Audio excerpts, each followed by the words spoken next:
PDO thread lifting of the lips begins with adequate anesthesia. The lips in the perioral area are one of the most sensitive areas of the face, so we have to be cognizant of that when we're introducing sharp threads into the area. What the doctor is doing here is the classic dental block.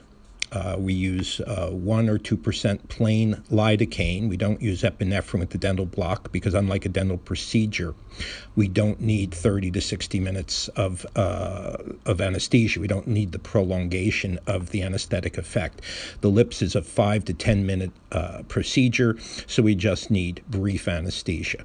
Doctor is using a 3 cc syringe with a 27 gauge 1 3/4 inch needle. As you can see, the target is the canine. The passage of the needle is parallel to the face, and your end point, your end target, is the V2 notch in the paranasal area. The needle needs to only be introduced about 3/4 of an inch. You don't need to introduce the entire needle. Deliver a small bolus of the medication bilaterally. And here you can see it's going in. The introduction is right by the canine in a flat trajectory. The index finger of the left hand is at the end point. It's overlying the V2 notch on the left cheek. Doctor's introducing the needle about 3/4 of an inch and probably injecting a half a cc of lidocaine. Here we're beginning the lip PDO procedure, and this is a lip flip more than an augmentation. Augmentation actually increases the size of the lip pulp. What we're able to do with PDO is to enhance the proportion of the lip in comparison to its opposing lip. What we see in many people who come to the office, especially aging women, is that the upper lip thins. And rather than having an ideal proportion of upper lip to lower lip, they have a nice full lower lip, but the upper lip is thin, frequently lacking the Cupid's bow. Here we're using a regular screw thread, 29 gauge by 40 millimeter. Here we're lining up our target. The end point should be a little beyond the Cupid's bow, which leaves our entry point just laterally to the lip. We're introducing along the vermilion border.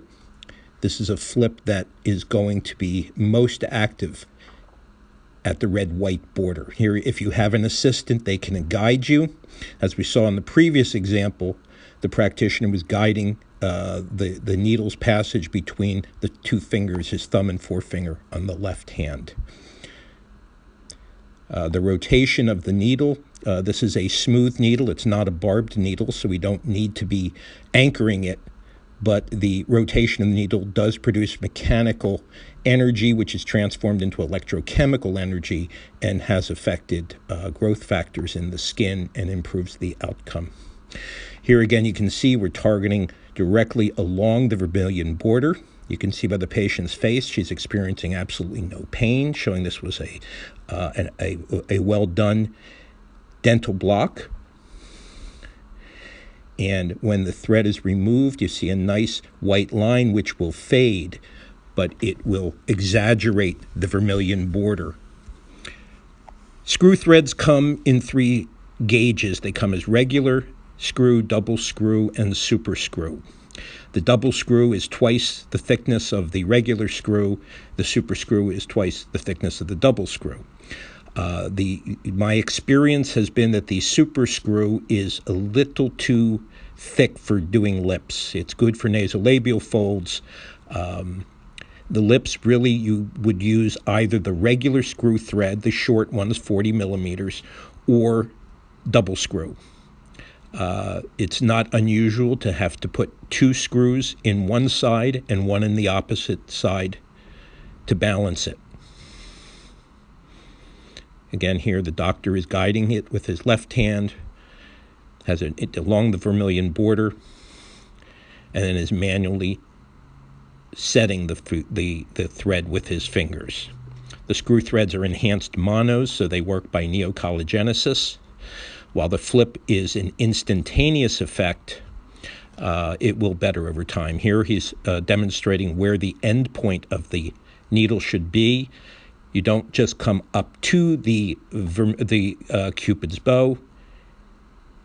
You pass beyond it. We can see by the patient's reaction that they had possibly a suboptimal dental block. If that is encountered, it is best to either augment that block or to give more time for it to work. And here both sides have been done.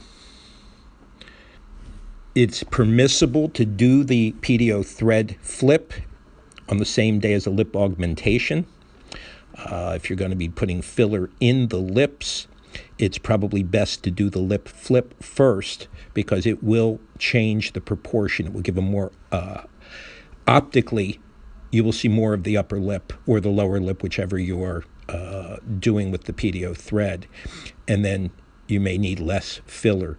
The beauty of the PDO thread approach to lips is, when done properly, it restores the Cupid's bow, which is a very sexy part of the lip, which most women agree, and they mourn the loss of it with advancing age. This restores it in most lips. And it's the crossing of the midline, crossing of the philtrum with the 2 points, that is what rolls the lip backwards. You have to be careful with PDO threads not to go above the vermilion border.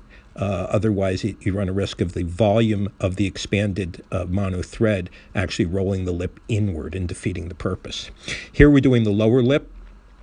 The lower lip you can divide into thirds.